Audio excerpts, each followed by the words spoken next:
Okay, good morning, good afternoon, and good evening, everyone. We are just going to wait a minute for everyone to slowly join the webinar.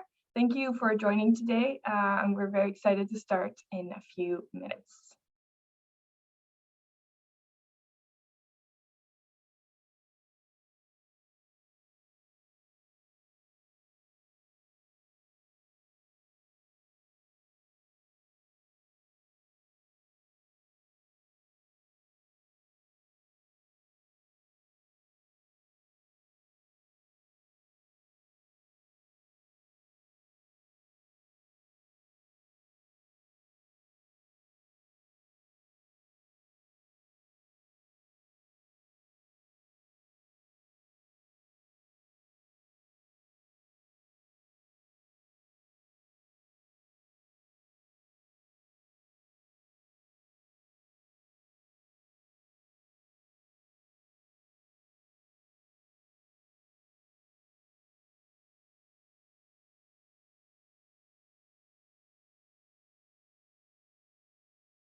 Okay, let's get started. And thanks again, everyone, for joining, and welcome to today's Q&A session. This is the Q&A session for the infrastructure assessment, so both the fund and asset assessment. So if you're looking for real estate, you have to wait another 24 hours for that to happen. We'll have another 2 sessions on those topics tomorrow. But today it's infrastructure, and we have a very exciting group of people with us today. So we have Fabio and David on the call. We'll do a bit of an introduction in a moment. What we'll be covering today are some of the more frequently asked questions in the infrastructure assessments, both on the fund and asset assessment. And we'll also talk about some of your questions, because there'll be the option to ask questions in our Q&A function.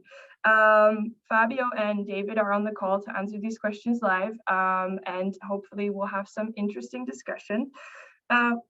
Throughout the Q&A session, we'll also highlight some of the reporting tips and tricks that will hopefully make your reporting life a little bit easier, so that by the time we are finished with this Q&A, you'll have everything you need to start your assessments and to get an absolute amazing score this year. The Q&A function is down on the screen. We'll show you how to use that in a minute. So again, just to cover the agenda for today.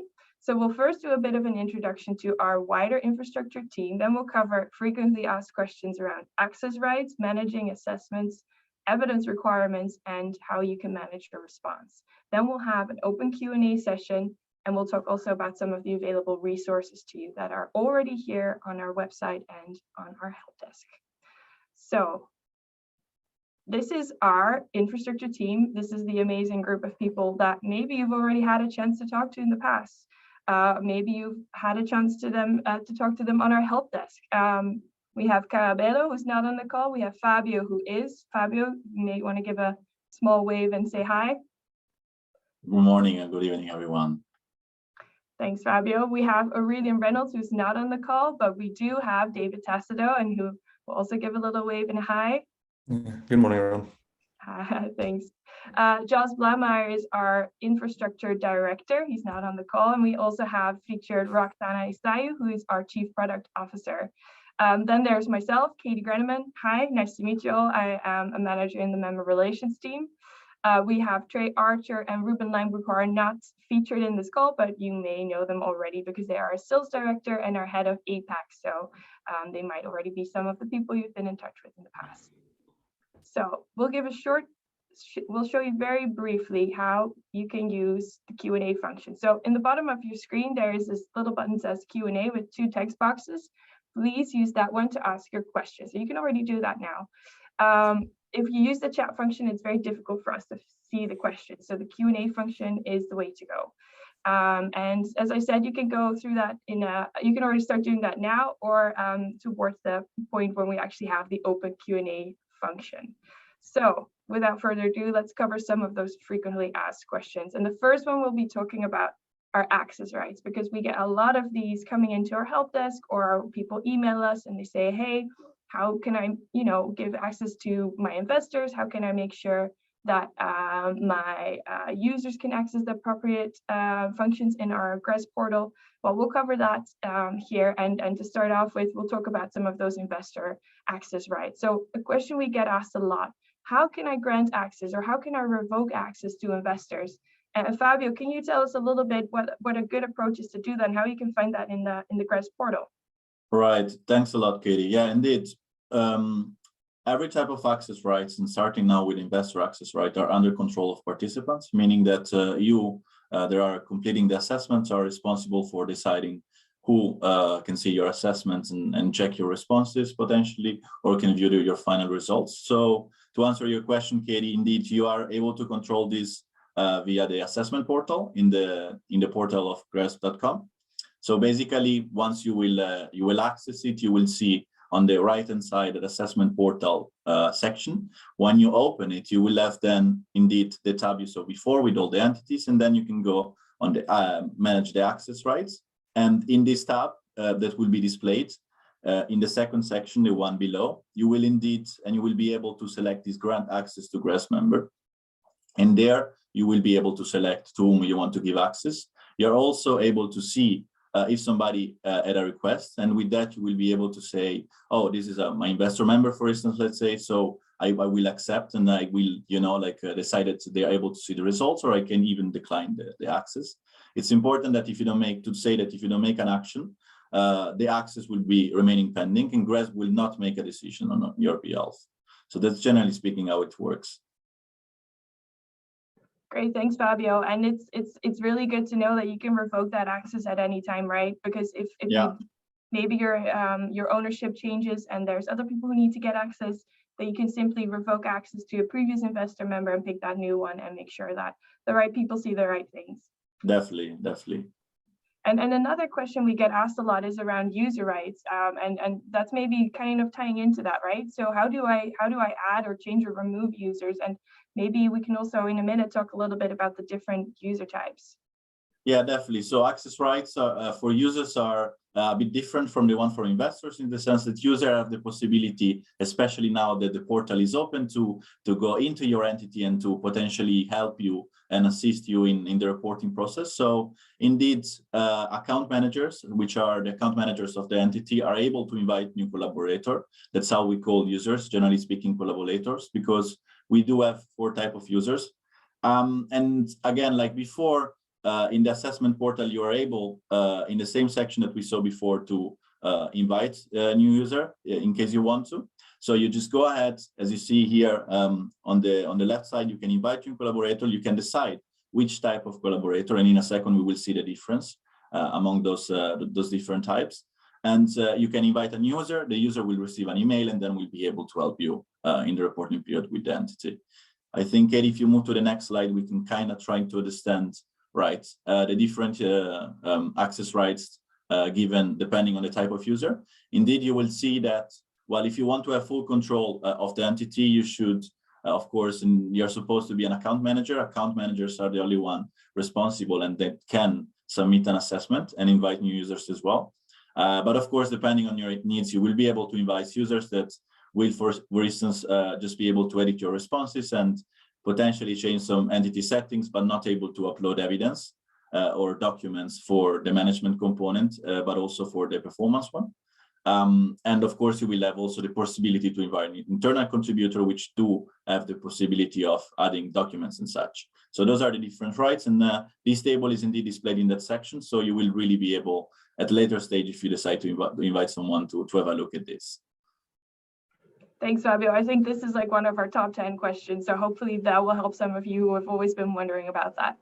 Well, once you get started in the portal, obviously you want to get started with your assessments, and there's some frequently asked questions we get around that as well.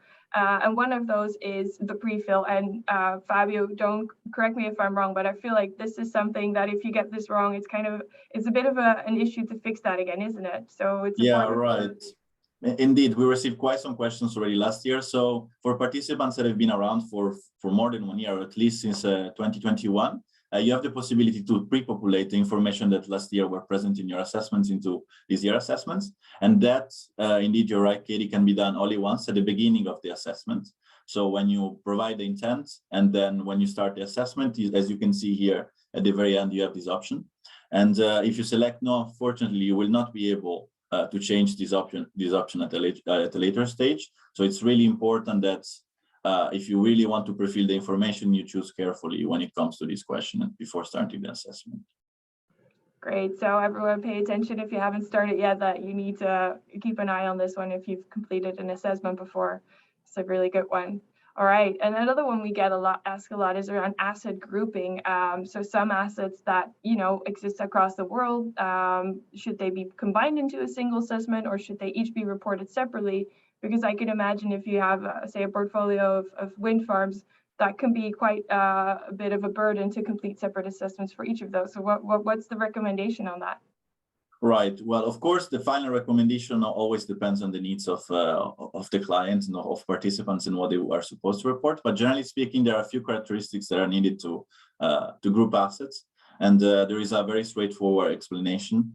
Namely, if you have assets that are from the same sectors, assets that are located in the same area, more importantly, from the same country, not even from the same region, and assets that do have similar operational processes, then you're able to group those together and, of course, aggregate the information at the performance level. And if those assets have the same management systems, risk procedures, and policies, you can just upload them once, and they are relevant for all those assets.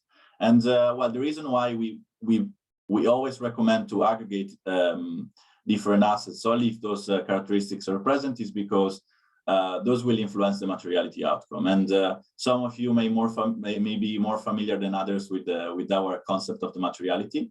But basically, we give different weights depending on, indeed, sector, location, operational processes of the assets. So it's really important that they all align within those assets to have the same outcome and the same relevance across those different entities. Great, and I think we have an example of that as well, right? So let me just pull that one up. So this is a case where maybe a manager has 2 wind farms in Australia, 1 in Brazil, and also a road network in Australia. So which one should they combine based on what you just told us? I feel like there's some hot tips here. Well, definitely you shouldn't combine an asset located in South America with an asset located in Australia, because you can imagine that can trigger different outcomes when it comes to the materiality. And you shouldn't combine sectors that are different with each other. So in this specific case, the 2 green ones that we've listed here are the ones that are supposed to be combined, because indeed they come from the same region, even country, and they are part of the same sector. And that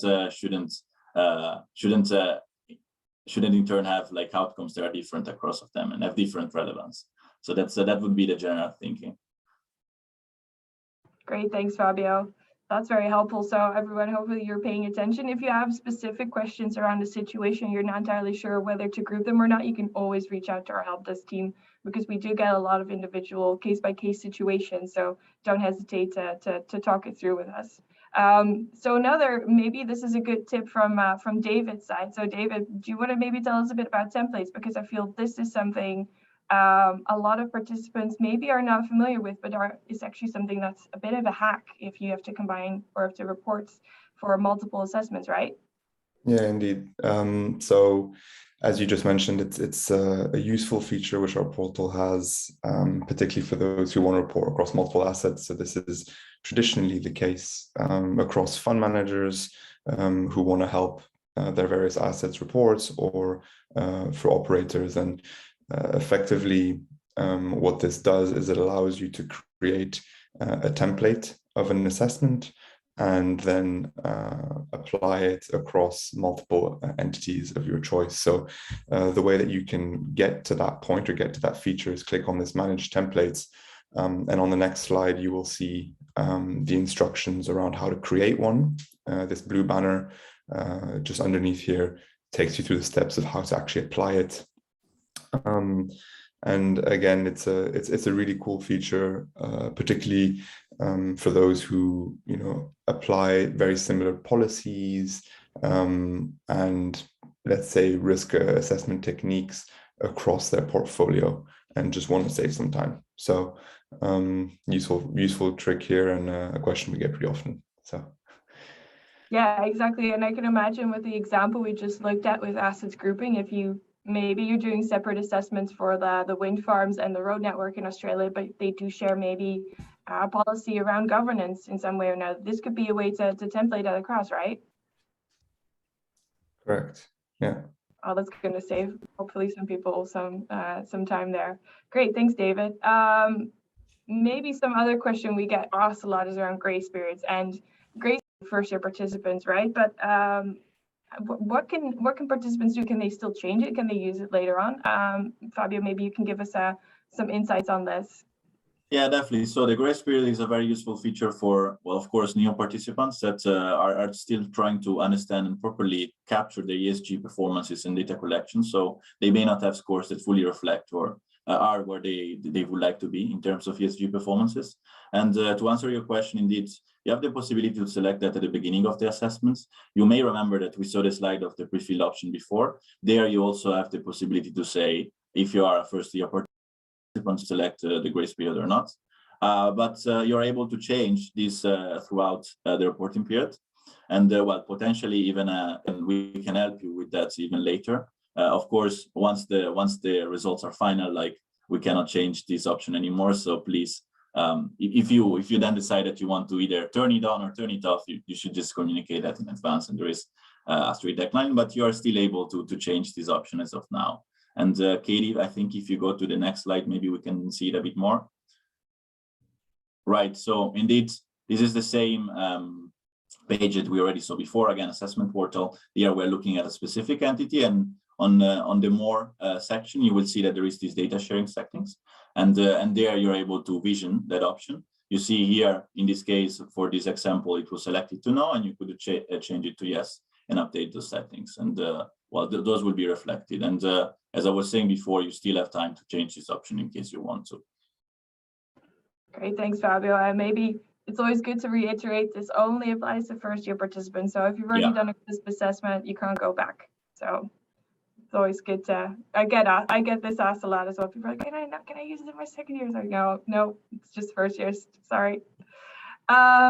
Now we've talked a little bit about the grace period, but also the templates, and that kind of ties into another topic that gets asked a lot about is evidence requirements. So for the management component, we have a lot of qualitative questions, and those also require the uploading of evidence documents. David's on the call, and David is really the validation and evidence expert in the infrastructure team. So that's why we were super keen to bring him on. And David, I'm going to ask you a few questions around evidence, and hopefully you can give some guidance. So one question we get asked a lot, it's about whether you can use the same evidence document for multiple entities. Now we saw that there's a template function, but is that actually allowed? And how can we make sure that gets accepted in validation? Yeah, so naturally, of course, evidence documents can apply to multiple entities. The only important thing that validators really look for is a clear link between the evidence piece that you're presenting and its applicability or its use within the respective asset that they are validating in any given scenario. So it's important that you don't list just, for example, the group, company name in a document header, and then upload it for individual assets without clearly identifying that these entities belong within this group. So that's a really important feature. Oftentimes, only partial points get awarded because of these mistakes. So please bear that in mind. And of course, there is this, as you can see here in screenshot, this useful GRESB evidence cover page, which can be found in the reference guide and it allows you effectively to very concisely show the validators where evidence, where the points that you're trying to support are found across your different evidence pieces or single evidence piece. As you can see there, effectively, as you might have noticed or will notice in the assessment, a lot of the times we operate a checkbox structure where you make certain claims for what types of processes or policies or objectives you have in place. And these are often divided by issues. So what you can do is, as you can see here in the first column of the GRESB evidence cover page, you can list off the actual document name that you uploaded, because we can see the issue, the element, so the ESG issue or the checkbox that you ticked.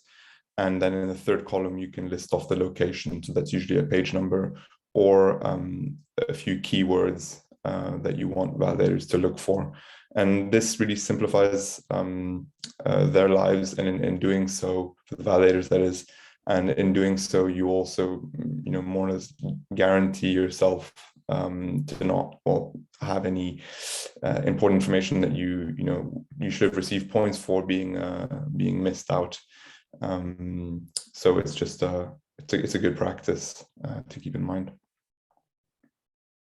Great, thanks, David. And that kind of relates to another question we get asked is about the language requirement, because maybe you've put in all this information on the evidence cover page and it's all there, but you have this policy document, it meets all the requirements, but it's in French. And what do you do with that? Do you have to translate the whole document? That seems like a lot of effort. I'm sure there's an easy way to do that.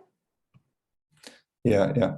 Very, very common question. So the simple answer is that you do not need to translate the full document back into English. What we're really looking for, and this relates back to what I was just talking about regarding really highlighting to the validators the checkboxes that you're making claims for. What you effectively want to do is list off in these GRESB cover pages the various, let's say, issues and elements that you're making claims for.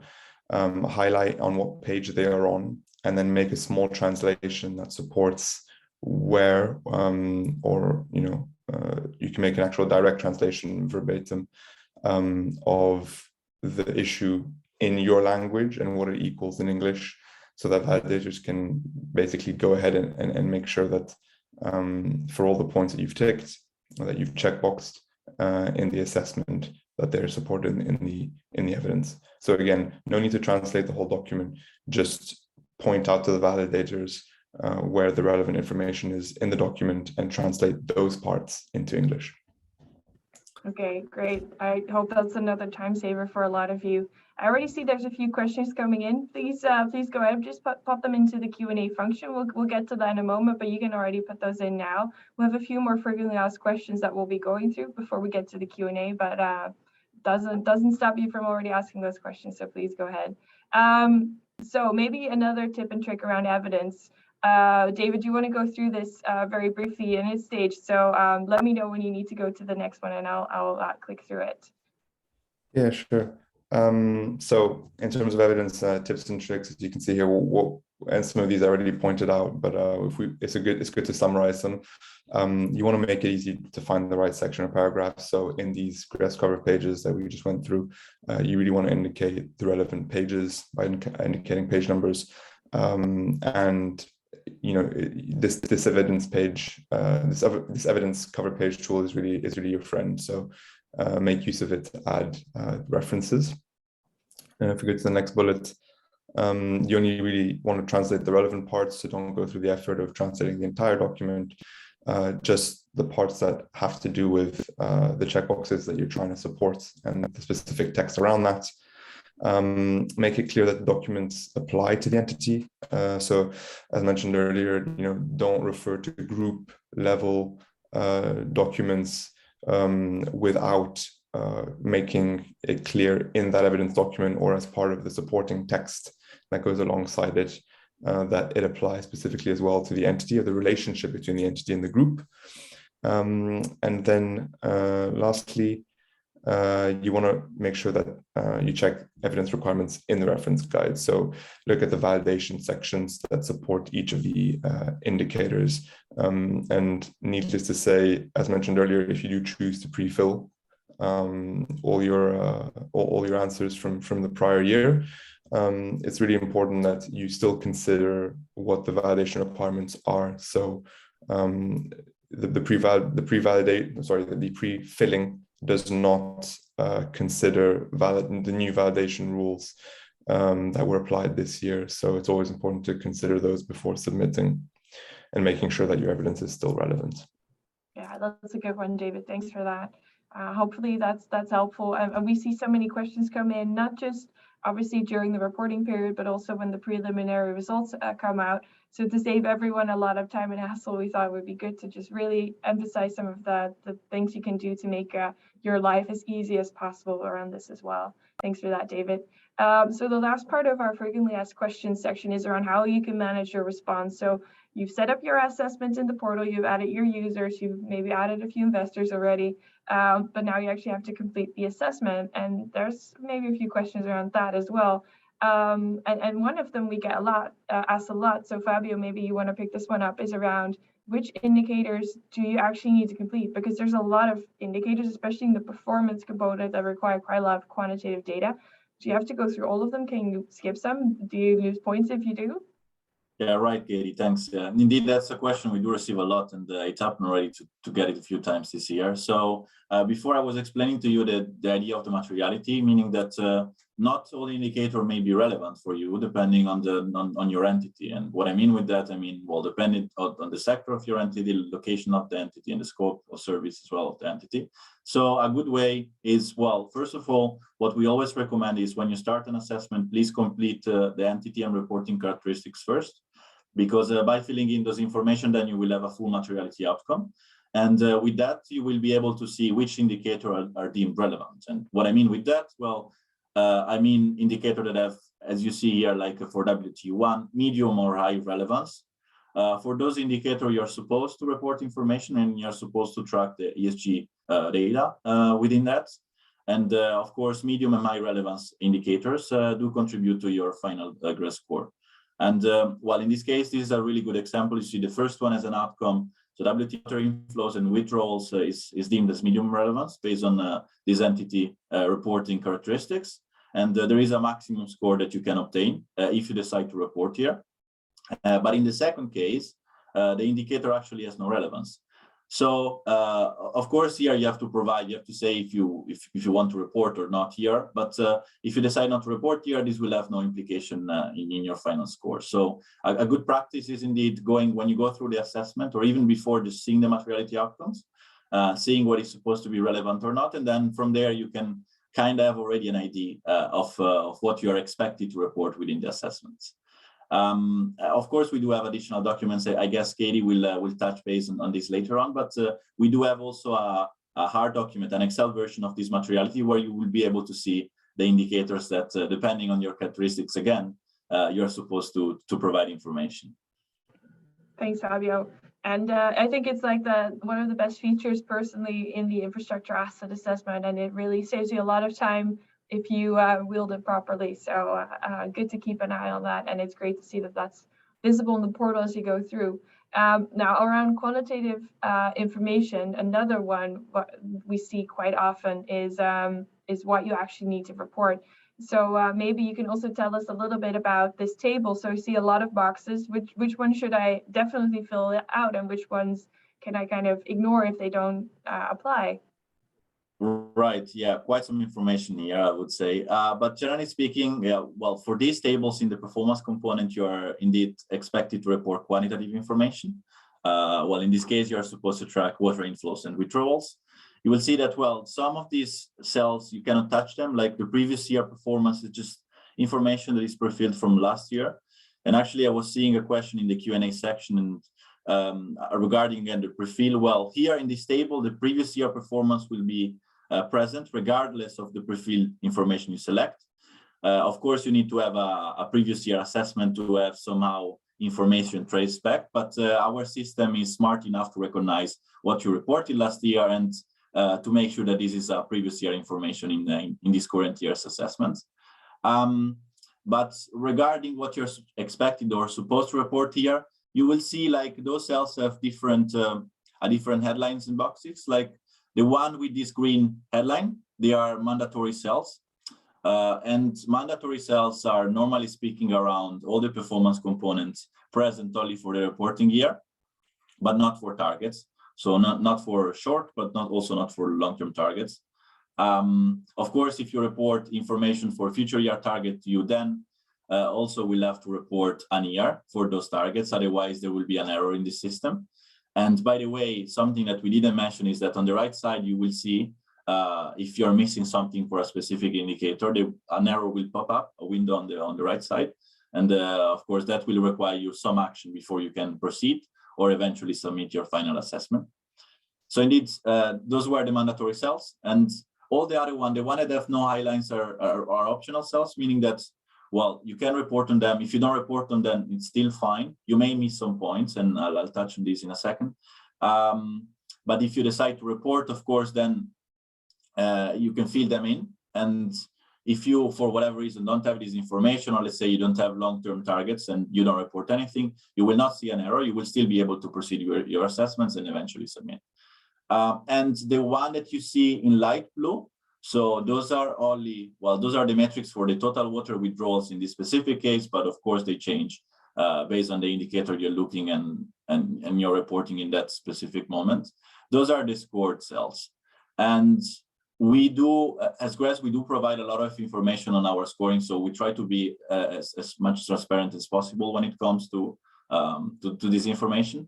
And we have a scoring document that explains how the scorings are distributed. But indeed, when you will report on reporting year and those targets, then you will fill in total water withdrawals information. In this case, you will be entitled to receive full points for this specific part of the indicator. Of course, the premise, as we said before, is that this indicator has to be relevant, is either medium or high relevance. Otherwise, it will count for 0 points. So you can still report, you just don't get the points, right? Right. Great, Fabio, thanks. And hopefully this gives some clarification, and you'll be able to identify what you actually need to put in and what you can sort of maybe skip if they're not relevant for you at all. Thanks. Now let's cover some of the last questions before we go to our Q&A, and this is one on certifications.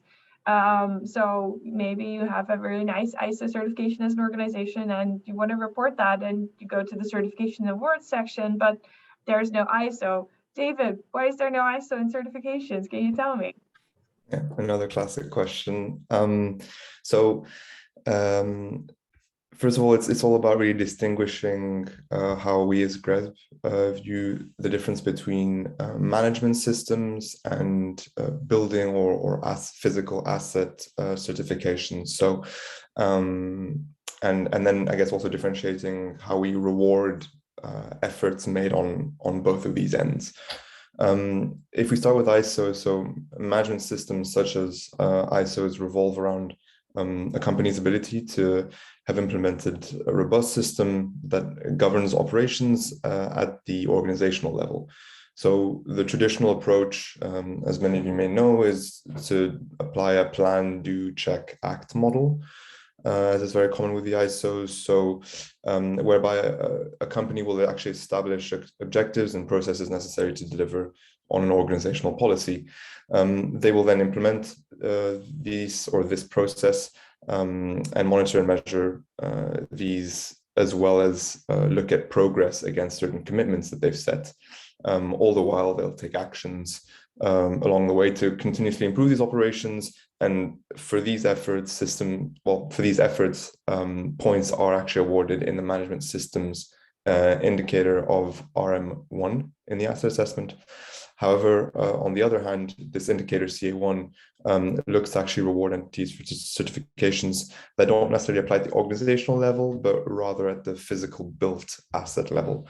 So some examples are certifications such as SQL or the SURE standard, which instead look to assure assets based on engineering and technical requirements that were met. For example, and you can think in the modern day, looking to make them more resilient, energy efficient, etc. So for this, we award a separate set of points. It's important to note that the list of certifications one can select from in the drop-down of the assessment is limited, as is sort of the core of where this question comes from. But you can request to have your certification added to the list by sending us an email with the name of the certification, and we will check if it meets the requirements found in one of the appendices of our reference guide, where we highlight 5 requirements that it must meet. So it's to try and that's kind of the split. And so you do get rewarded for ISOs, but it would be double counting if we also included it in the certification section. It's a different type of indicator. So yeah. Also important to mention that this year we introduce a certification evaluation form that it's in the appendix section, and there you will be able to explain according to you which requirement is met, and of course you need all the requirements to be met to have a new certification accepted, and we'll also be able to put a reference in a source or where you deem that this requirement is met, or where we can check this. So hopefully this will also help for those who are looking forward in submitting new certifications for the infrastructure assets.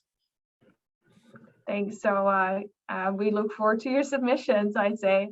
Thanks for that, guys. And maybe the final thing we wanted to tell you about tips and tricks is around guidance. So Fabio, where can we find the guidance in the portal? I'm having a clue with this little button that says guidance over here. Is that where I should be looking? Yes, it's very straightforward. In the assessments around every indicator, you will see indeed, well, next to the relevance and the maximum score, this guidance button, and you will be able to it and open it, and it will provide a short explanation of the indicator. Of course, well, this is a support in the assessment portal, but we do have also very thorough documents that explain in a much more detailed way the indicators, the intent of the indicators, and the requirements.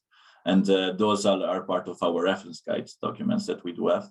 And of course, they've been updated for the 2022 assessments. Great, thanks, Fabio. Okay, we are now at the time where we can start looking at the Q&A. So if you haven't already done so, please use that Q&A function at the bottom of your screen to ask questions to our team. And I see a few coming in already. David, Fabio, is there one you want to start answering straight away? David, maybe you want to address Amelia's question over here. Sure. So I'll address Amelia's and Schweinoster's as well, because they're quite related. So first of all, with Amelia's question, it was regarding Prefill. So she asks, does the just Prefill last year's response into the previous year performance columns, which we will have just seen in the performance tables slides, or does this Prefill all the answers submitted last year for this year's assessment? And the idea of this function is to save time for responses that are the same this year as were submitted last year. It's a very good question. The Prefill works on the entire assessment. So when you refer to these previous year performance columns, you're referring to the performance tables, whereby the last year's operational numbers are added in the left-hand side column of the tables. That is one part of the Prefill, but the core of the Prefill, and I think where it saves a lot of time, is throughout the rest of the assessment. So not only the checkboxes that you ticked, but also in certain cases, the evidence that you uploaded is pre-filled based on last year. We do not pre-fill every single item, every single checkbox and evidence piece throughout the assessment, because some of it is meant to be time sensitive, i.e. Something that you reported last year should certainly not be applicable in the same manner this year, but in the cases where it is possible, based on validation rules, to have multiple years of similar data, or where we think it's just very handy to pre-fill, we do so. So yeah, that's how that one works.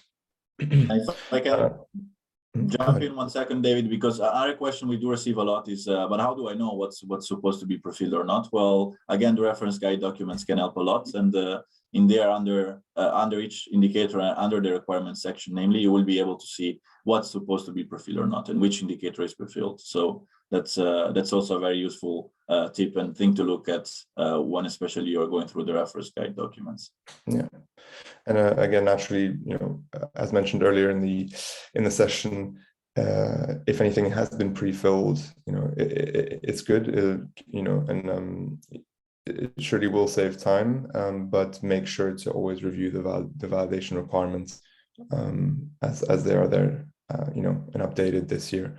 Then to go to Schweinester's question, so the question was, how does the evidence sheet, so this GRESB evidence cover page we were talking about earlier, relate to the additional information text box, which is asked alongside every indicator as part of the evidence upload. So generally speaking, whenever you upload an evidence piece into our portal, there will be a little box that, open text box that appears next to it, whereby we ask for you to provide additional information pertaining to that evidence piece that you've uploaded. So the use of this text box is very similar to the GRESB evidence piece cover page. The validators are going to be using both this open text box and the GRESB evidence cover page as a guiding mechanism when reviewing your answers. The only reason that we bring up the use of the GRESB evidence cover page is that it allows a more structured approach. So in this additional text box, if you refer to your GRESB evidence cover page, the validators can automatically go and look at that. So in short, the answer is that you can use both. The additional information text box is just there for those who don't use a GRESB evidence cover page to back up or give guidance to the validators as to where information can be found in their evidence. Thanks, David. I saw that there was one question that came in at the start that I'll just tackle really quick, and then we can answer some of the other questions that have been. Somebody asked, how can I add users to my investor member account? That's a little bit different from a participation account because you're not completing the assessment, you're getting access to the data. So if you're an investor member and you want to add any colleagues or co-workers, you can simply contact me or one of my colleagues in the member relations team and we can add it. And otherwise, you can also contact our help desk and say, hey, I want John from accounting to be able to access it, and we can add them. So that goes in a bit of a different route. Okay, and then I see a few questions coming in also in the chat. So Blythe asked, let me just pull that one up so I can read it properly. She asked, thanks for this kindly arrangement, you're very welcome. May I check if it's okay not to disclose any greenfield assets of the entities? We would like to report only for brownfield assets, but will that impact the final scores? So Fabio, David, who of you wants to answer that one? Sure, I can go ahead. Again, yeah, so is it okay to not disclose any greenfield assets of the entities? So you'd like to report only for the brownfield assets. Will this impact the final score? The short answer is that you can include greenfield assets, and effectively, if from a fund perspective, so this question is from a fund assessment perspective, you can choose to exclude the greenfield assets from scoring. So this is an option which is made available in your fund asset table. So in a table where you are adding the assets to your fund in the assessment, you can select an exclusion reason for that particular asset, which is greenfield, and the reason is greenfield. And this will actually exclude that assets from your fund score, and you can do that for multiple assets. And it will only leave then your brownfield assets in line for actually being scored. And so it's a completely normal and natural feature for you to be using in these scenarios. Great, thanks. And if you have a situation where you're not entirely sure, you can always check in with us. I think Blythe just asked also, what is the reporting for infra asset? Is that any different, David? Yeah, so indeed, a good question. So for the asset itself, if the asset does report to GRESB, naturally, if it's in its first year, it can use a grace period feature, which will, the asset itself, its own benchmark report and its score will be hidden.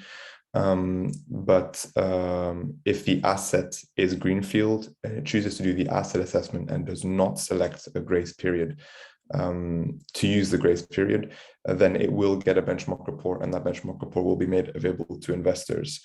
However, if the fund has listed the asset as greenfield in its fund asset table, thereby excluding it from the fund score, the score of the fund will not be affected by the asset. Yeah. Nonetheless. I also see an additional question in the Q&A section right now from Mihail. Apologies if I'm not pronouncing the name correctly. Where the question is around, well, we do have an indicator in the performance component, which is indeed output and impact. And one of the metrics where you are supposed to report is called indeed impact value. And what we've been having historically also in the past, a few questions around this. So for impact value, namely, we refer to the net value. So looking at the benefits of the ESG performances minus the cost related to that of the entity over that specific reporting period. So that meaning we will look at the 2021 information in this case. Of course, if we talk about calendar year, if it's fiscal year, it's slightly different, but the concept is the same one.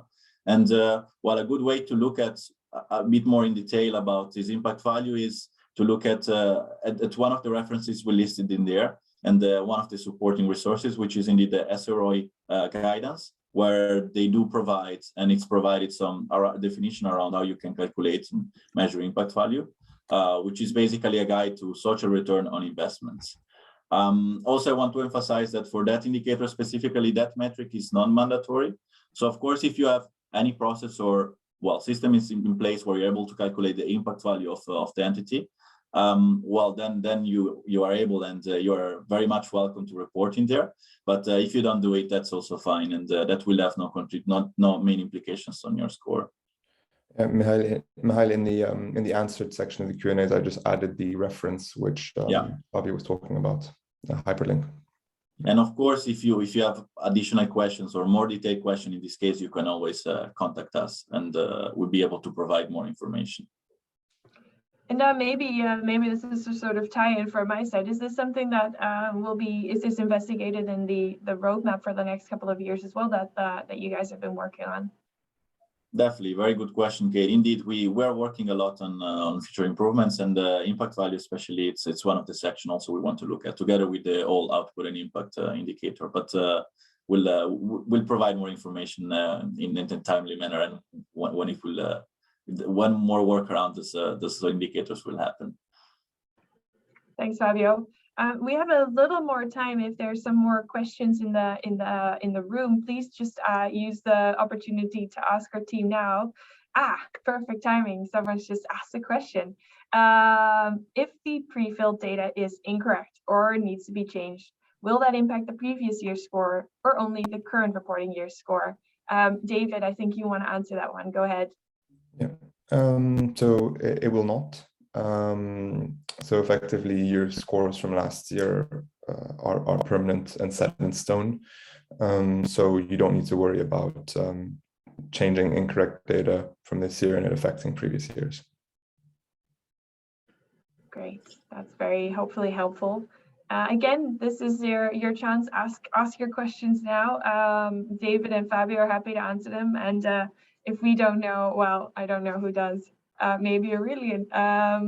No, we have a very big team, and sometimes we get asked questions that we don't, immediately have an answer to. Sometimes we get very good specific topics that are being asked, and that kind of pushes the team as well to explore a topic further, and it informs some of the roadmap work that we were just referencing as well. So any comments or ideas you ever have, you can always reach out to us. We're very open in that sense. We are a membership-driven organization, so we love your questions. Like, I'm not joking. Amelia just asked. She says, "I have a few questions before the session." Yes, we will get to your questions because I've seen those. we will get to that after the session, Amelia. Don't worry, we'll definitely give you a response on that. So I think some of them were a bit more specific, so we thought we will just reach out to you individually rather than covering them specifically here. So, all right. If there are no further questions, we can wrap it up by talking a little bit about some of the resources available. And if we see a last one coming in the Q&A function, we'll cover it, don't worry. Otherwise, I'm slowly progressing to the end. So there are a lot of resources available on our website. If you've had a look, you might have seen some of them already. We wanted to highlight some of the ones that we think are especially helpful. So the reference guide that has been sort of referenced throughout this Q&A session, I think is a really crucial document. It has everything. Sometimes that can be a bit startling. So if you can't find something, again, please reach out to us and we'd be happy to help. We have scoring documents that explain how the scoring works on an indicator by indicator and a metric by metric basis, so very detailed. We have indicator summaries as well if you just want to see what's out there. There's the assessment in Excel format, so if you need to share the assessment with colleagues who need to work on it, but you don't want to give everyone access to the GRESB portal, you can share it in Excel. We have the materiality and scoring tool that Fabio referenced. That's very helpful for offline basically simulating the effects of materiality. And we have a very detailed Scope 3 guidance document. So if you are looking to report your Scope 3 emissions and you don't know where to start, don't worry. We have a really detailed document that will hopefully give you some help there. And I see one more question has come in the Q&A, so I'll ask that one before we go to the next slide. Michael has asked, on the EN section, if we purchased electricity and it's mixed, I'm assuming a mixture of non-renewable and renewable, can we use the national mix to split it in renewable and non-renewable? David, Fabio, I'm also happy to answer this one if you want to, because we get, I think this is another frequently asked questions on this particular topic, isn't it? Yeah, sure. You can go ahead, Katie. Yeah. For old time's sake, for those of you who don't know, I used to be in the same team as Fabio and David, and I changed roles last year. So this kind of gives me a chance to pretend I'm still an infrastructure assessment expert. So Michael, on the renewable electricity metric in the energy indicator is really for specifically purchased electricity. So if you have renewable electricity under a PPA, so a power purchase agreement, or if you've basically got it from your own location, then that's renewable electricity. That's like very clear. If it's a mixture, so if you're just buying grid electricity, you have to report it under non-renewable electricity. So if you want to sort of explain that to your investors, maybe the grid is very decarbonized already, so you have a very low carbon footprint, you'll see the results in when you report your carbon emissions, right? But the electricity one is really meant for specifically purchasing and acquiring renewable electricity that is definitely 100% renewable. So that's really the gain there to sort of show that. So, all right, thanks. All right, so the final slides are coming close. Yes, we have a really good training platform. So you've seen this Q&A and you're like, I want to learn more, which I get, you know, there's a lot to unpack. We have an amazing training platform with detailed videos that take you step by step through the assessment. So there are videos around the structure of the assessments, around the fund and asset structure. There are videos around scoring and materiality, and there are also indicator by indicator videos that are very detailed. So you can simply sign up for free on our website. It's a different login from the GRESB portal, so that's always a bit confusing. We apologize for that, but that's just simply the way it is. So you'll just have to start a new account, although secret tip, you can use the same password. So it saves you a lot of trouble in trying to remember all of those. And a good point from our events team, the Q&A sessions will also be uploaded there, so you can watch them later again. Let's see. Oop, there we go. Finally, we want to highlight the response check. So if you have a lot of questions around validation and non-specific evidence pieces and whether those meet the requirements, the response check is very helpful. So you can request one through our portal. So if you go to the assessments portal and you go to shop, you can request one directly with our validation team. That's literally someone who does validation in the summer, so they know exactly what needs to be in these documents, and they can tell you, hey, you're missing out here because you've not clarified this, or this is not super clear to us right now, and basically helping you to give a better response and to be more likely to get your points. You can request response checks up until the 1st of June, and the sooner you request them, the better, because we have a limited number of response checks. So if you know you want one this year, it's recommended you request one now. However, you can start your assessment. Don't worry about that. You don't need to wait for starting your response check to start your assessment. In fact, it's helpful if you actually complete most of the assessment, because then you'll get more out of your response check. And if you have any questions around that, again, please feel free to reach out. And you can reach out to us through our help desk that I've mentioned throughout. It's a fantastic group of people. We have a dedicated member success team supported by a group of experts as well. They respond to any inquiries within 1 to 2 business days. You can use the form on our website to fill out the relevant information so it comes to the people quicker.